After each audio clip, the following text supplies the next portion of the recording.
Umat yang dikasihi Tuhan Yesus Kristus, Shalom.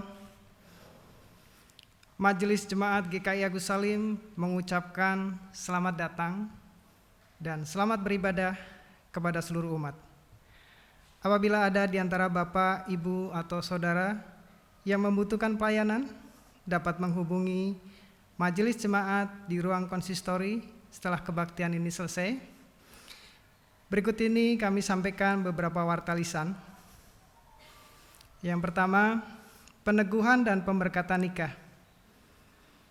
Setelah 3 minggu berturut-turut pewartaan dan tidak ada keberatan yang sah berdasarkan Alkitab dan tata gereja Kristen Indonesia, maka Majelis Jemaat akan melayankan peneguhan pemberkatan nikah atas Saudari Elsa Widi Santika Haloho, anggota Jemaat GKPB MDC Bekasi Timur, putri dari Bapak Sumardi Haloho dan Ibu Pasuana Boru Pardosi, dengan Saudara Yanu Dwi Cahyanto, anggota Jemaat GKI Agus Salim, putra dari almarhum Bapak R. Edi Pragowo dan Ibu Meliana Murniati, yang akan dilaksanakan pada hari Sabtu tanggal 8 Agustus 2020 pukul 09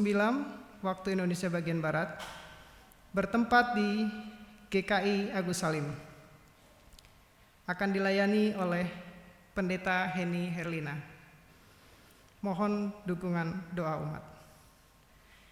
Yang kedua, akan dilaksanakan pemberkatan nikah atas Saudara Bandar Guntur Damanik, anggota Jemaat GKI Agus Salim Bekasi, putra dari Bapak Yohanes Damanik dan Ibu Ruth Sebayang, dengan Saudari Atika Dewi Stepani, anggota Jemaat Santo Albertus Harapan Indah, putri dari Bapak Handi Junaidi dan Ibu Kristina Kristianti, yang akan dilaksanakan pada hari Sabtu 29 Agustus 2020 pukul 10 waktu Indonesia bagian Barat, bertempat di GKI Agus Salim, dilayani oleh Ibu Pendeta Heni Herlina.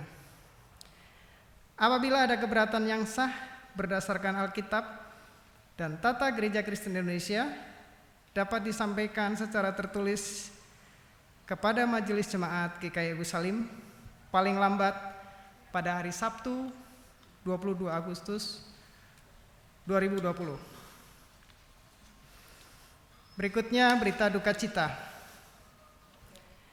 Telah berpulang ke rumah Bapa di surga Ibu Marion Akyoen Erleli, usia 70 tahun, wilayah 1, pada hari Senin 27 Juli 2020 pukul 15.08 WIB, dan dimakamkan pada hari Selasa tanggal 28 Juli 2020 di TPU Pereng.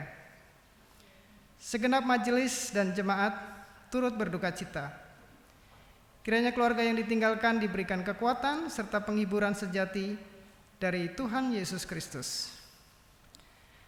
Demikian warta lisan hari ini. Terima kasih atas perhatian umat. Kebaktian umum hari ini dilayani oleh Ibu Pendeta Heni Herlina. Umat diberi kesempatan untuk bersaat teduh.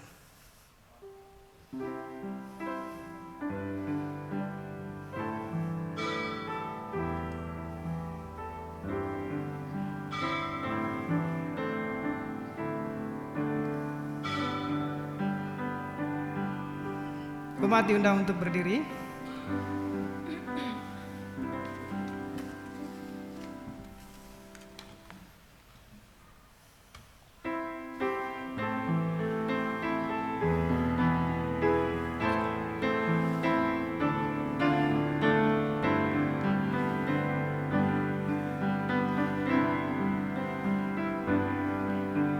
Di saat ini ku angkat kembali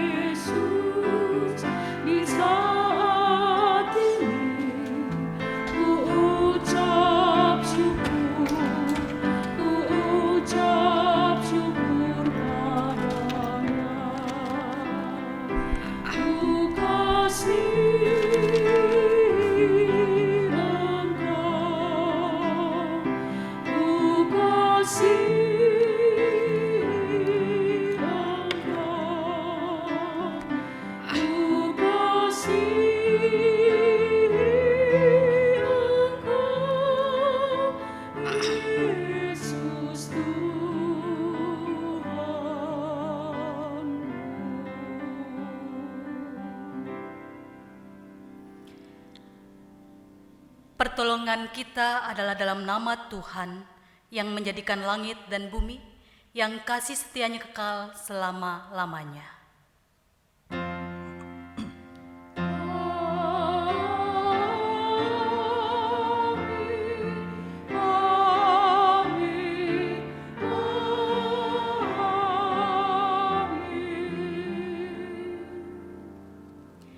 Salam sejahtera bagi saudara yang datang dalam nama Tuhan.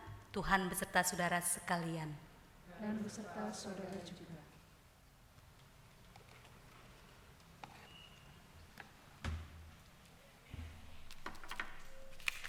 Umat Tuhan, arahkanlah hatimu kepada Tuhan, menjadi tema ibadah di minggu ini. Umat diajak untuk menghayati arti mengandalkan Tuhan dalam segenap kehidupan di tengah pergumulan saat ini.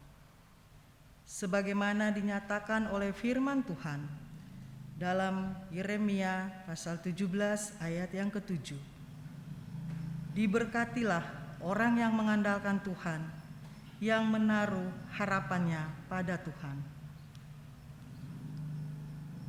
Saat ini kita akan mengaku dosa-dosa kita di hadapan Tuhan. Marilah kita berdoa.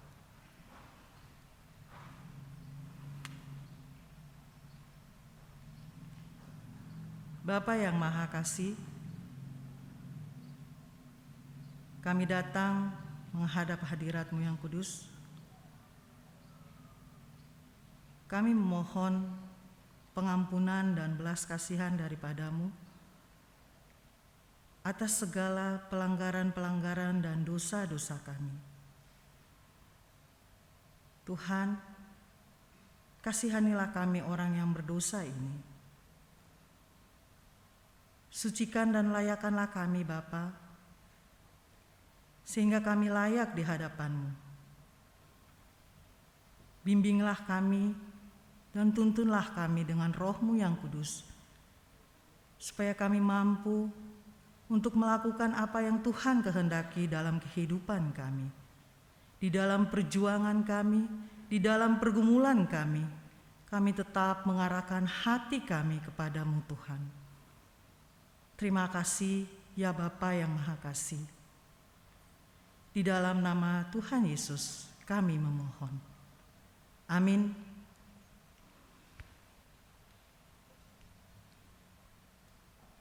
Jemaat diundang untuk bangkit berdiri. Anugerah Tuhan dinyatakan bagi setiap orang yang mengaku dosanya di hadapan Tuhan. Karena itu, marilah menyambut anugerahnya. Mazmur 78 ayat 38. Tetapi Ia bersifat penyayang, Ia mengampuni kesalahan mereka dan tidak memusnahkan mereka. Banyak kali Ia menahan murkanya dan tidak membangkitkan segenap amarahnya. Demikianlah berita anugerah dari Tuhan.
Umat Tuhan, mari kita berdoa sebelum merenungkan firman Tuhan.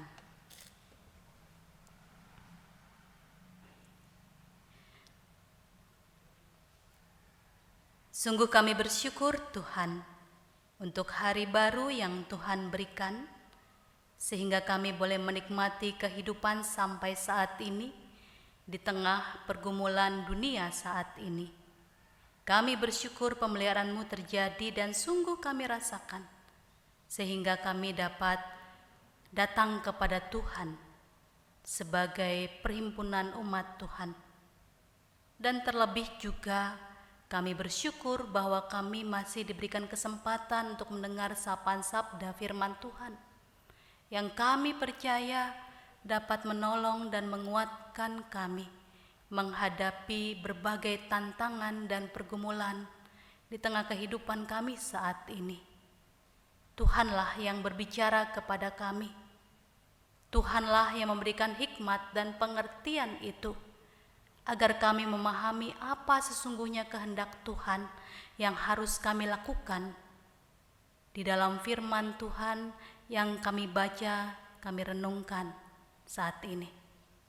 Kiranya Tuhan juga memampukan kami dengan kuasa Roh Kudus, agar kami dapat menghayati firman-Mu itu di dalam setiap langkah kaki kami. Dalam nama Tuhan Yesus Kristus, kami sudah berdoa. Amin.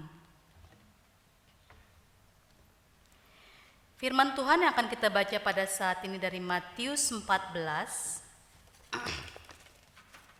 ayat 13 sampai ayat yang ke-21.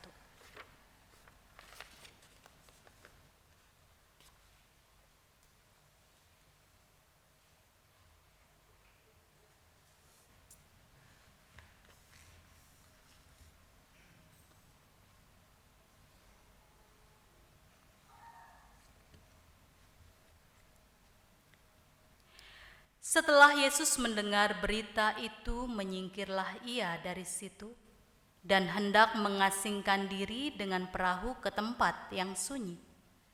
Tetapi orang banyak mendengarnya dan mengikuti dia dengan mengambil jalan darat dari kota-kota mereka.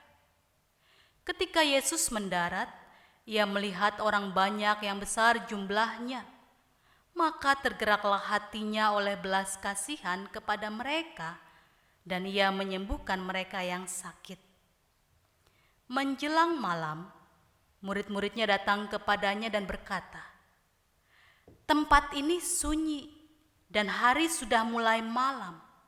Suruhlah orang banyak itu pergi supaya mereka dapat membeli makanan di desa-desa." Tetapi Yesus berkata kepada mereka, "Tidak perlu mereka pergi, kamu harus memberi mereka makan." Jawab mereka, "Yang ada pada kami di sini hanya 5 roti dan 2 ikan." Yesus berkata, "Bawalah kemari kepadaku."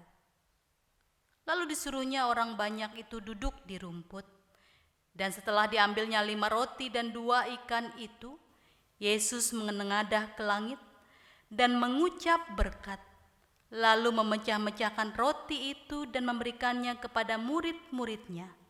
Lalu murid-muridnya membagi-bagikannya kepada orang banyak, dan mereka semuanya makan sampai kenyang. Kemudian orang mengumpulkan potongan-potongan roti yang sisa 12 bakul penuh. Yang ikut makan kira-kira 5.000 laki-laki, tidak termasuk perempuan dan anak-anak. Demikianlah pembacaan firman Tuhan. Berbahagialah mereka yang mendengarkan firman Allah dan yang memeliharanya. Haleluya.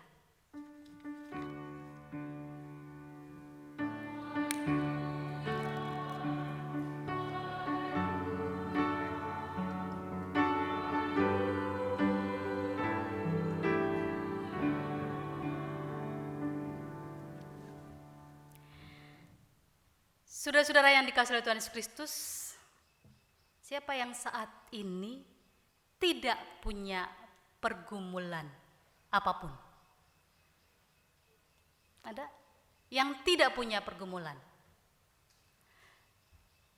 Rasanya kalau dipikir-pikir hampir setiap orang punya pergumulan masing-masing ya. Setiap orang punya masalah, apalagi saat ini ya. Sekalipun Bekasi, kalau kita lihat di aplikasi Lindungi Lingkungan, maka kita akan menemukan, oh Bekasi zona hijau. Tapi apakah itu membuat kita lepas dari pergumulan dan ketakutan, kekhawatiran kita? tetap saja masih ada kan. Kita tetap saja khawatir kalau keluar rumah, ya. Ditambah lagi belum lagi masalah atau pergumulan studi ini yang sekolah jarak jauh, atau yang masalah pekerjaan, ekonomi, dan sebagainya. Setiap orang menghadapi pergumulannya masing-masing. Namun ada kalanya pergumulan yang kita hadapi membuat kita hanya memikirkan kesusahan kita sendiri. Persoalan yang kita harus hadapi membuat kita hanya fokus pada diri kita sendiri, akhirnya tidak bisa melihat apa yang ada di luar kita. Pembacaan kita juga dalam Injil ini sebenarnya memperlihatkan ada banyak pergumulan yang dialami tokoh-tokoh yang ada dalamnya, termasuk Yesus. Apa sebenarnya pergumulan Yesus? Kalau kita membaca Injil Matius pasal 14 ini diawali tentang berita Yohanes Pembaptis yang mati dibunuh. Dikatakan ketika Yesus mendengar berita itu, dia pun menyingkir dari situ dan hendak mengasingkan diri ke tempat yang sunyi. Kenapa Yesus mesti mengasingkan diri dan pergi ke tempat yang sunyi? Bisa dibilang dia sedang berduka cita. Ya. Ia pasti sedih, Yohanes Pembaptis mati secara tragis dipenggal. Dan itu berat loh untuk kita mendengar, apalagi kalau kita mengenal Yohanes Pembaptis. Bagaimana kita tidak sedih? Maka Yesus juga dalam kesedihannya dia mau mengasingkan diri. Bisa jadi kesedihannya begitu mendalam, tetapi sisi lain juga bisa jadi Yesus juga sedang menggumulkan panggilannya bahwa satu saat juga dia akan mati atas ketaatannya kepada Sang Bapa. Kan itu yang terjadi dengan Yohanes Pembaptis. Dia mati karena menyuarakan kebenaran kepada Herodes yang menikahi Herodias, saudaranya sendiri. Ya. Dia mati secara tragis. Wajar kalau kemudian Yesus bisa jadi bergumul, saatnya juga akan tiba untuknya karena ketaatannya pada kehendak Bapaknya. Sehingga dia mengasingkan diri. Sama kalau kita juga kalau berduka kan terkadang ingin sendirian. Ya. Ingin menangis sendirian atas duka yang kita alami. Itu sebabnya Yesus pergi. Ya. Tetapi ternyata ketika dia mau mengasingkan diri lewat naik perahu, ternyata ada orang banyak yang mengikuti dia terus melalui jalan darat dari kota ke kota. Dan ketika Yesus mendarat di tempat itu, di tempat yang dikatakan terasing itu, dia melihat orang banyak itu sudah menunggu.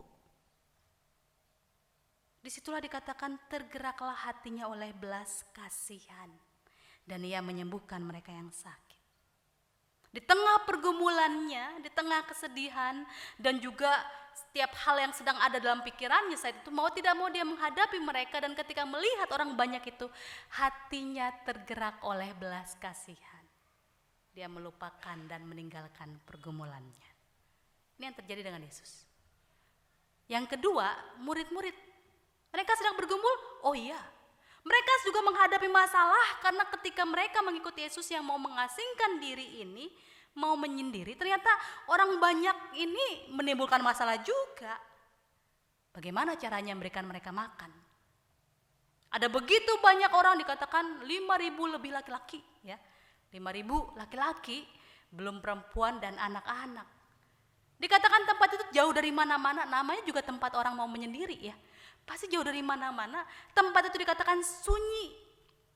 Dari bahasa aslinya sunyi ini berarti padang gurun. Ya. Ini tempat ini memang sedikit jauh daerahnya dari Danau Galilea, dekat Betsaida namanya. Dan tempat itu ketika kami pergi ke sana, namanya gereja Takba sana,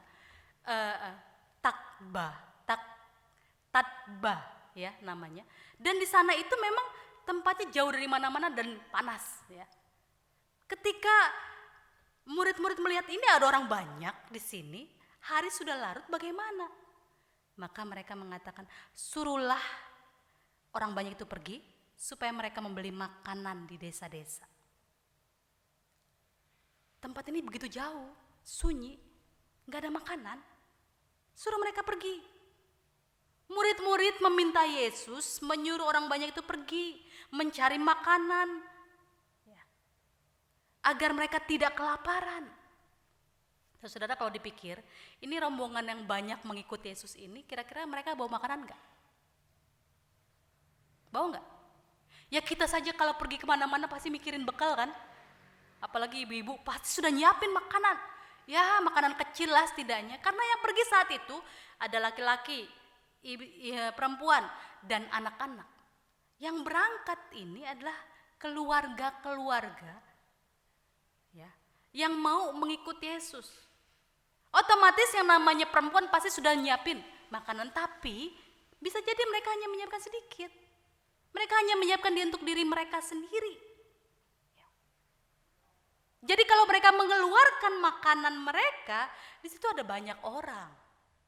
Para penafsir mengatakan dan sepakat mereka membawa makanan hanya saja untuk mereka sendiri, dan mereka takut khawatir kalau makanan mereka dikeluarkan yang lain tidak membawa misalnya, maka pasti tidak akan cukup. Makanya murid-murid di sini memiliki pergumulan di soal makanan. Bagaimana memberikan mereka makanan? Tidak cukup makanan yang ada. Tapi Yesus justru mengatakan tidak perlu mereka pergi. Kamu harus memberi mereka makan. Bagaimana memberi makan 5.000 orang lebih? Ya. Bagaimana menyiapkan makanan begitu banyak? Murid-murid harus memberi makan. Artinya di sini Yesus mengajak murid-murid untuk melibatkan diri dengan bela rasanya, ya, atas kasihnya terhadap orang banyak itu. Sehingga murid-murid harus melayani mereka. Ya, ini jadi pergumulan murid-murid sendiri. Lalu bagaimana dengan orang banyak itu? Apakah mereka tidak punya pergumulan? Oh, sangat banyak pergumulan mereka. Mereka yang sakit, membutuhkan kesembuhan, mereka mengikuti Yesus. Mereka yang berharap kepada Yesus untuk mendapatkan mujizat. Mereka yang mencari tuntunan yang benar pada Yesus. Mereka butuh untuk dikenyangkan bukan hanya dengan makanan, tapi setiap pengajaran, setiap firman Tuhan yang disampaikan Yesus. Makanya mereka mengikuti Yesus. Tapi dengan pergumulan mereka masing-masing. Mereka semua datang mencari Yesus. Dan Yesus melihat pergumulan mereka. Yesus melihat bagaimana hati mereka dengan berbagai persoalan yang mereka hadapi. Makanya dikatakan Yesus tergeraklah hatinya oleh belas kasihan ketika melihat mereka. Karena yang Yesus lihat bukan hanya orang-orangnya, tapi setiap pergumulan dan masalah yang mereka hadapi. Dan Yesus mengajak murid-muridnya untuk merasakan itu. Seperti yang dia rasakan. Dan ketika Yesus melihat pergumulan mereka, terlebih pergumulan murid-murid tentang makanan ini, maka dikatakan Yesus pun bertanya, apa yang ada padamu? Hanya 5 roti dan 2 ikan. Di dalam Injil Markus diceritakan ini adalah milik seorang anak kecil. Ya. Dengan 5 roti dan 2 ikan itu apa yang bisa dilakukan? Disinilah Yesus menunjukkan bagaimana dia mengarahkan hatinya kepada Tuhan Allah, kepada Allah Bapa. Dikatakan Yesus menengadah ke langit dan mengucapkan berkat. Jadi bisa dibayangkan ketika orang banyak yang 5.000 orang itu duduk di rumput, dikatakan dan Yesus mengambil roti itu, dia mengucapkan berkat. Roti dan ikan itu dia menengadah ke langit dan mengucapkan berkat. Dan disitulah mujizat terjadi. Apa yang terjadi? Di satu sisi cerita tentang 5 roti dan 2 ikan ini saya tahu dalam kehidupan kita semua sebagai orang Kristen ini menjadi bagian yang sangat populer, ya. Sekolah minggu kita sudah terus mendengar tentang 5 roti dan 2 ikan, ya. Kita menyanyikannya terus menerus. Tapi apakah mujizat ini terjadi seperti abrakadabra gitu ya? Jreng. Akhirnya banyaklah roti dan ikan itu. Mujizat yang terjadi ketika Yesus mengangkat roti dan ikan lalu membagikannya, sebenarnya situ membuka hati orang banyak untuk turut serta membuka bekal makanan mereka dan membagikannya. Di satu sisi ini adalah mujizat yang luar biasa. Karena mereka yang tadinya dipenuhi dengan rasa khawatir, rasa takut akan kekurangan, memiliki hati yang kemudian melimpah dengan sukacita dan mau berbagi dan memberi. Ya. Walaupun mungkin selama ini kita mendengar berita tentang 5 roti dan 2 ikan ini, secara tiba-tiba 5 roti dan 2 ikan ini langsung menjadi banyak. Bukannya hal itu tidak mungkin, itu mungkin terjadi. Tapi sisi lain mari kita juga melihat ketika Yesus mengarahkan hatinya kepada Allah Bapanya, disitulah dia membuka pikiran dan hati orang banyak yang ada di sekitarnya yang mengikut dia, untuk juga membuka hati mereka dari segala ketakutan, kekhawatiran, kekurangan. Yesus memberikan keteladanan. Bagaimana ketika dia mengarahkan hatinya kepada Bapa di sorga, ia membawa pergumulan dunia ini, membawa pergumulan orang-orang banyak yang ada di sekitarnya. Yesus menjadi perantara antara pergumulan umat kepada Allah. Hati yang belas kasihan, yang penuh belas kasihan, yang mengarahkan hati kepada Bapa, yang memelihara segenap ciptaan, yang membuat akhirnya orang banyak pun melihat mujizat yang luar biasa. Hati mereka terbuka, mata mereka terbuka, pikiran mereka terbuka saat mereka melihat Yesus mengarahkan hatinya kepada Bapa. Saudara, ketika kita menghadapi banyak pergumulan, betapa sering hati kita, pikiran kita tertutup, hanya terarah pada diri kita sendiri. Akhirnya kita tidak bisa melihat jalan keluar, kita tidak bisa memikirkan cara bagaimana menghadapi pergumulan kita. Saya ingat sekali pernah ibu saya, saya membelikan kalung ketika kami pergi ke Yerusalem. Ada kalung Daud, bintang Daud, dan itu sangat penting baginya. Ya. Tapi dia lupa meletakkannya di mana. Di koper dia cari tidak ketemu. Dan ketika itu dia sudah menangis, gitu. Aduh, di mana nih mama cari? Aduh, itu bintang Daud penting banget untuk mama, gitu. Dia menangis terus, saya bilang, tenang dulu, coba diingat-ingat. Di mana taruhnya? Mama mungkin lupa memindahkan. Tidak, saya taruh di sini. Dia sudah menangis. Sabar-sabar, saya bilang. Jangan keburu menangis, karena kalau menangis terus, akhirnya tidak bisa mikir di mana taruhnya. Ya. Dan akhirnya begitu dia tenang, langsung dia ingat. Oh iya, kayaknya mama pindahin. Dia taruh di tempat yang berbeda. Dan memang ketemu. Dan dia tertawa ketika itu. Kenapa ya saya langsung menangis? Ada banyak dari kita di tengah-tengah pergumulan kita mungkin seperti itu. Terlalu memikirkan masalah kita sendiri, keburu sudah menangis, menangisi penderitaan, kesusahan kita sendiri. Akhirnya kita tidak bisa melihat, mata kita tidak terbuka. Karena sibuk dengan kesusahan kita saja. Ya. Dan itu yang diperlihatkan Yesus. Ketika murid-murid hanya sibuk dengan memikirkan bagaimana cara yang beri mereka makan, hati mereka tidak terbuka. Ketika orang banyak itu sibuk dengan ketakutan mereka kekurangan, hati mereka tidak terbuka. Karena selalu dipenuhi dengan ketakutan, kekhawatiran, dan pergumulan. Hari ini kita belajar dan diingatkan Tuhan di tengah pergumulan kita saat ini. Mari jangan hanya menangisi kesusahan kita, penderitaan kita. Setiap orang punya masalah. Setiap orang punya pergumulannya sendiri-sendiri. Tapi mari kita melihat Charlie Chaplin, seorang pelawak itu, dia menuliskan satu kata-kata bijak ya.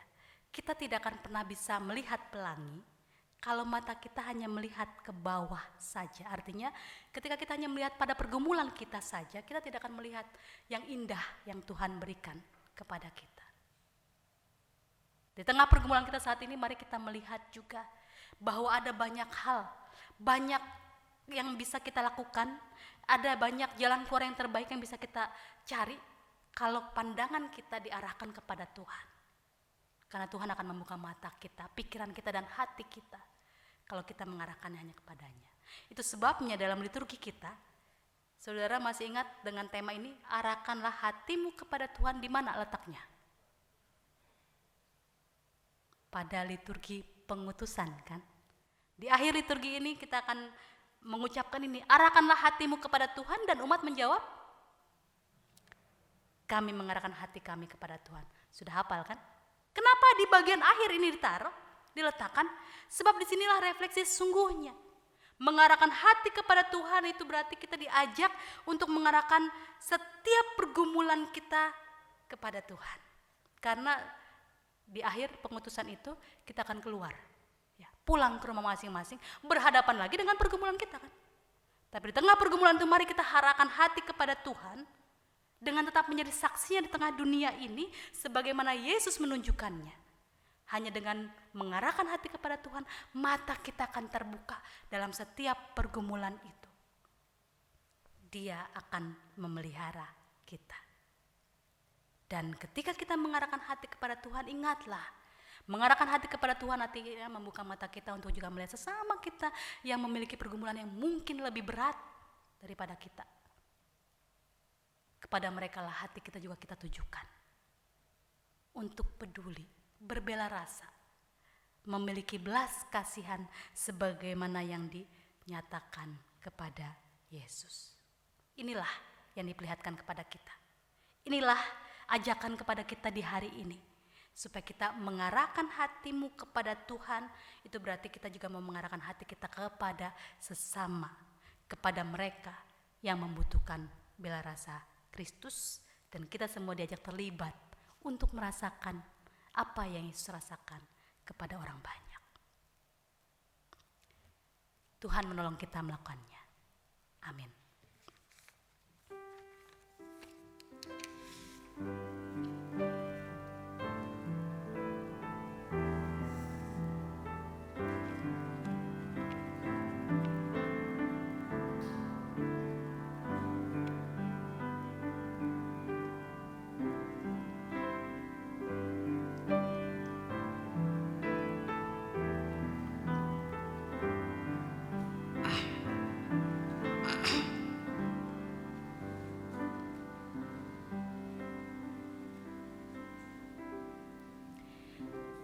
Saudara-saudara, pada bulan Juli lalu, pada tanggal 19 Juli, BPK Penabur merayakan hari jadi ke-70 tahun. Dan dalam rangka HUT Penabur itulah, maka guru-guru dari BPK Penabur Sumarekon Bekasi akan menyampaikan pujian dalam bentuk virtual kepada kita saat ini. Dan pujian ini juga untuk memuliakan Tuhan, bagaimana Tuhan memelihara dengan kasih-Nya bagi BPK Penabur dan segenap anggota BPK Penabur.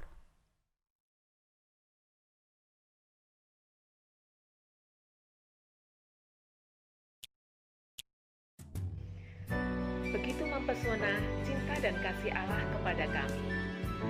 70 tahun genap sudah usia BPK Penabur, dan kami sungguh bersyukur atas anugerah-Nya yang begitu indah, seindah siang disinari terang.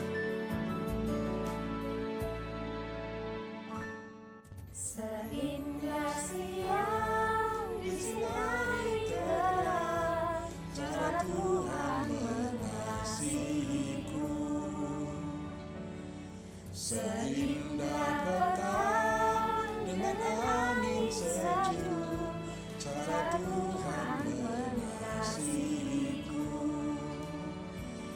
Tuhanku lembut dan penyayang, dan aku mengasihi Dia. Kasih-Nya besar, anugerah mulia, cara Tuhan mengasihiku.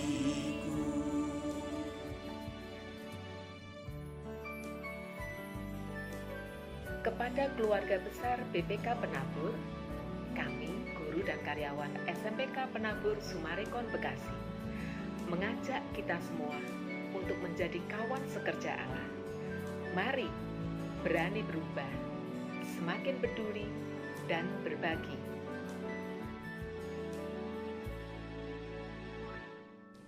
Sedalamnya laut, seluas angkasa, cara Tuhan mengasihiku. Seharum gembala yang tetap semerbak, cara Tuhan mengasihiku. Damainya datang besertaku, dan segala pengharapanku, hidupku telah ku nikmati penuh, cara Tuhan mengasihiku. Damainya tetap besertaku, dan segala pengharapanku, hidupku tetap ku nikmati penuh, cara Tuhan mengasihiku. Cara Tuhan mengasihiku.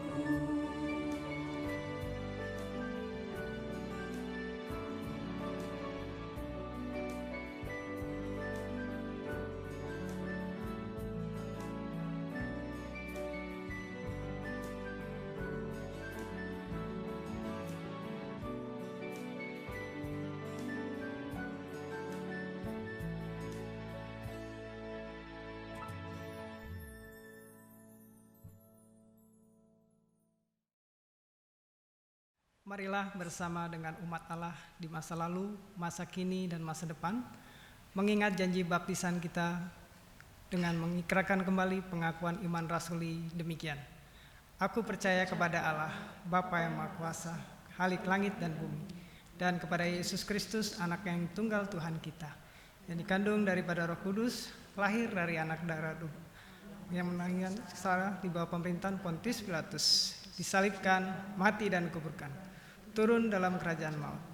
Pada hari yang ketiga bangkit pula dari antara orang mati, naik ke surga, duduk di sebelah kanan Allah Bapa yang Maha Kuasa, dan dari sana ia akan datang untuk menghakimi orang yang hidup dan yang mati. Aku percaya kepada Roh Kudus, gereja yang kudus dan am, persekutuan orang kudus, pengampunan dosa, kebangkitan orang mati, dan hidup yang kekal.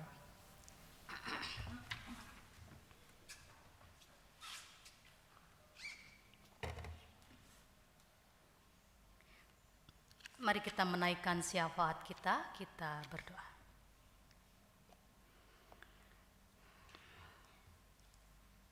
Ya Bapa di dalam sorga, kami mau sungguh mengarahkan hati kami kepadamu dan menaikkan setiap pergumulan kami, pergumulan umatmu, mereka yang sakit. Kiranya Tuhan hadir menjadi kekuatan yang menopang mereka. Mereka yang boleh berangsur-angsur pulih, kiranya juga boleh merasakan pemulihan yang semakin baik melalui berbagai kasih dan berkat Tuhan yang nyata.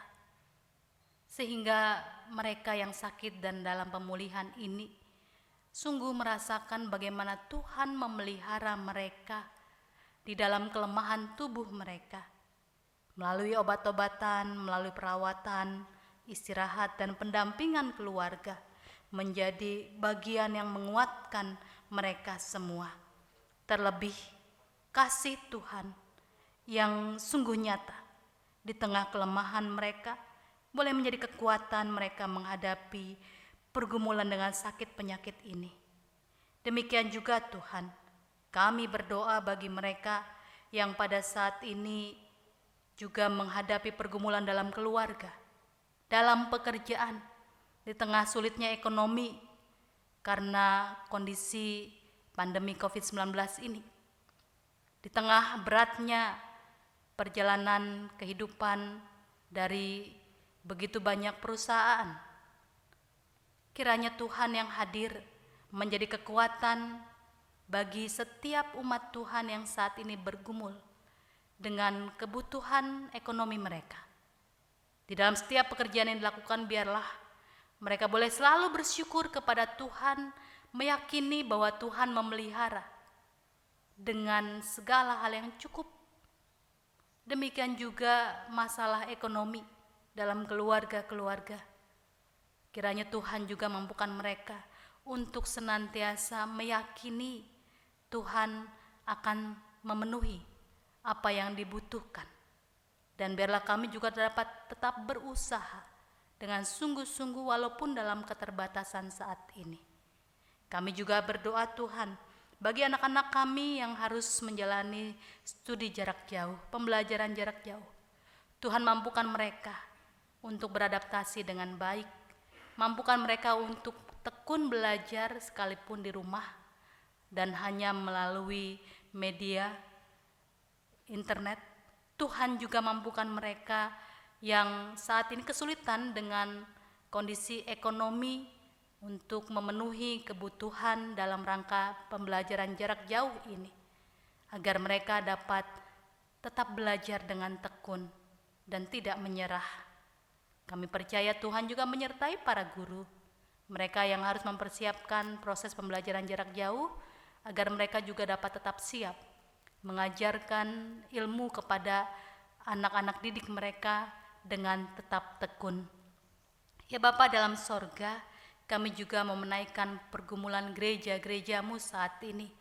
Di dalam pandemi COVID-19 ini Tuhan, Engkau tahu ada begitu banyak gereja-gereja yang sampai saat ini masih belum dapat menjalankan ibadah onsite. Engkau tahu persoalan yang dihadapi dan juga situasi mereka masing-masing. Terlebih ketika mereka masih berada di zona merah. Tuhan, kiranya Engkaulah yang hadir dalam kehidupan gereja Tuhan, agar mereka dapat tetap menjadi saksi Tuhan di tengah pergumulan yang ada, agar tetap mengarahkan hati kepada Tuhan di dalam tugas pelayanan yang semestinya dihadirkan dalam kehadiran gereja. Juga kami berdoa bagi masyarakat kami, lingkungan kami, dan setiap kami dalam menghadapi pandemi COVID-19 ini, agar kami dapat tetap waspada, terlebih juga di kota Bekasi ini. Kiranya Tuhan mampukan kami semua untuk dapat menjaga diri dengan baik, menjaga kesehatan, dan terlebih dapat tetap tertib mengikuti protokol kesehatan dimanapun kami berada. Tuhan berikan kami kedisiplinan diri, agar kami dapat mengikuti apa yang ditetapkan bagi kami semua dalam menjaga protokol kesehatan ini. Kami percaya melalui sikap disiplin diri kami semua, kami dapat membangun kehidupan yang lebih baik dan terlebih memelihara kehidupan bagi sesama kami, bagi setiap orang yang kami jumpai dan juga bagi diri kami sendiri.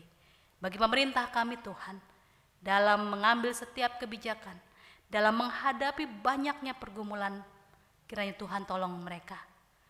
Mereka yang memimpin bangsa ini, Presiden bersama para menteri, dan setiap orang yang bekerja di pemerintahan, Tuhan tolong, agar mereka pun dapat mengambil setiap kebijakan yang baik untuk kehidupan bangsa ini di tengah pandemi COVID-19, agar mereka juga menghadirkan kehidupan bangsa yang semakin baik hari demi hari.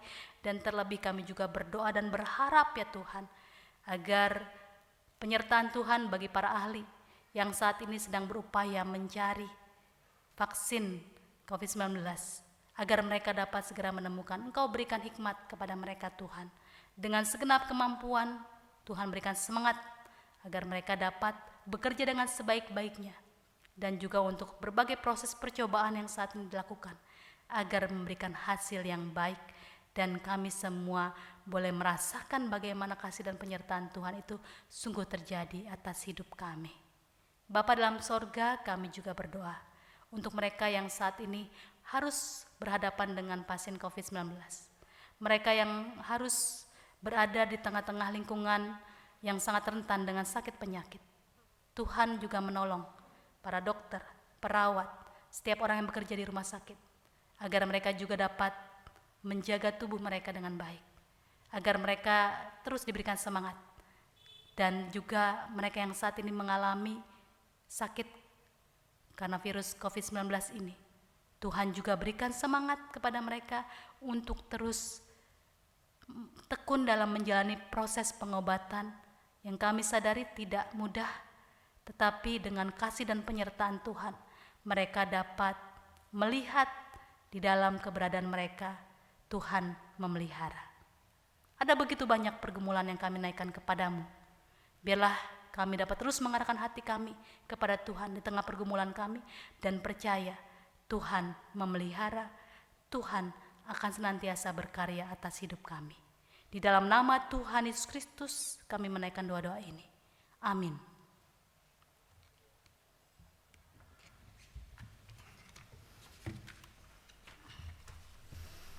Umat yang dikasihi Tuhan, kerendahan dan kelembutan hati memampukan kita melihat anugerah Tuhan dalam keadaan sulit sekalipun. Sikap inilah yang membuat kita tetap dapat membawa persembahan kepada Tuhan di tengah dunia yang belum sepenuhnya pulih. Firman Tuhan dalam 2 Samuel 22 ayat 50 mengatakan, "Sebab itu aku mau menyanyikan syukur bagimu, ya Tuhan, di antara bangsa-bangsa, dan aku mau menyanyikan mazmur bagi namamu." Persembahan dapat diberikan dengan dimasukkan ke dalam amplop dan dimasukkan ke kotak yang disediakan di gereja, dan dapat ditransfer atau dapat pula ditransfer ke rekening gereja yang ada di pamflet atau yang tercantum di layar.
Mari kita berdoa. Ya Allah, sumber segala karunia, kami bersyukur untuk segala anugerah yang Tuhan limpahkan di dalam kehidupan kami. Saat ini kami datang membawa persembahan yang tidak seberapa nilainya jika dibandingkan dengan berkat-Mu yang kami terima. Namun inilah yang terbaik yang dapat kami persembahkan kepadamu, ya Allah. Kiranya persembahan ini dapat dikelola dengan rasa takut akan Tuhan, sehingga karya misi Allah dilanjutkan di tengah dunia melalui pelayanan gereja-Mu yang membawa pendamaian dan kasih. Di dalam nama Tuhan Yesus Kristus kami berdoa dan bersyukur. Amin.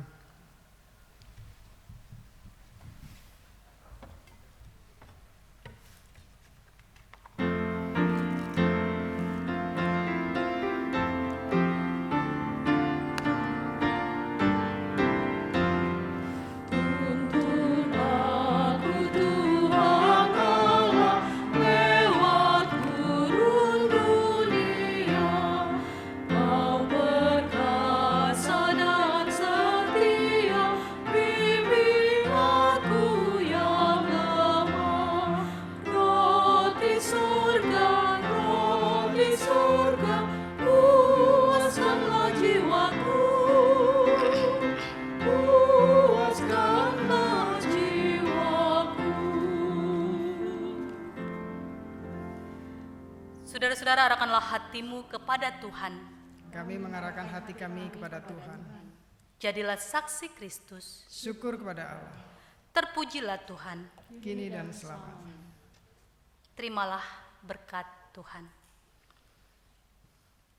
Semoga Allah sumber pengharapan memenuhi kamu dengan segala sukacita dan damai sejahtera dalam iman kamu, supaya oleh kekuatan Roh Kudus kamu berlimpah-limpah dalam pengharapan. Amin.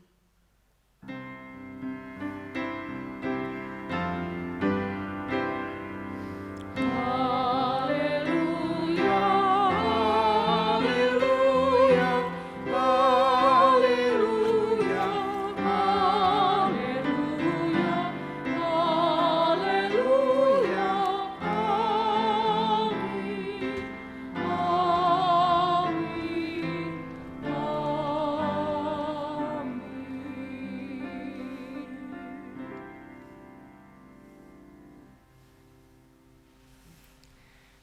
Majelis Jemaat mengucapkan selamat hari Minggu. Tuhan Yesus memberkati.